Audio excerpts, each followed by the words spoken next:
The switch to electronic voting. The growing lack of voter incentive, specifically in the younger generation, is an issue that Canada has recently been forcing its efforts into. Many individuals don't vote because of the current archaic method of voting at a polling station.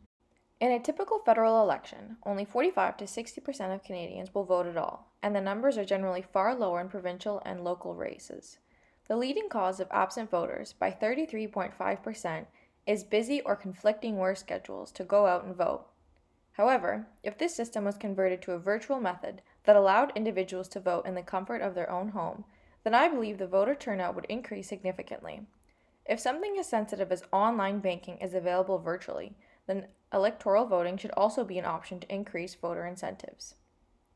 The current Canadian system of voting begins with the calling of an election on the third Monday in October in the fourth year, following the last federal election, with the three government systems: municipal, provincial, or federal.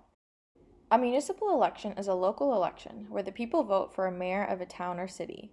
In a provincial election, individuals vote for the premier of the province, and in a federal election, people vote for the prime minister of the country.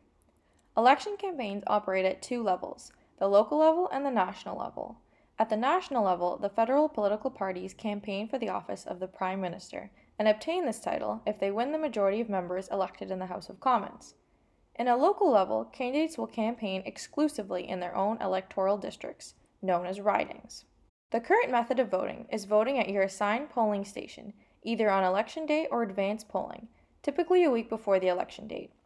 To be eligible to vote, one must be over 18, registered, and received a voter card in the mail. Voting is done on a paper ballot and placed in a box and then counted. The candidate with the most votes wins the riding, and the most ridings wins the election. The party can either have a majority or minority of the 338 seats. The only other available option besides voting in person at a voting station is to vote by mail and requires a special ballot voting kit and application in order to do so. There are a number of benefits to electronic voting that would make a strong argument to switch from the current method in technological, social, and administration sectors. Electronic voting has the potential to make the voting process easier and more accessible to electors. It would lower the cost of voting by eliminating paper waste and long lineups by creating more access points from where voters can vote from. It also addresses accessibility issues for persons with disabilities, suffering from illness, those away on travel, and particularly younger people aged 18 to 30, who are more accustomed to electronic systems.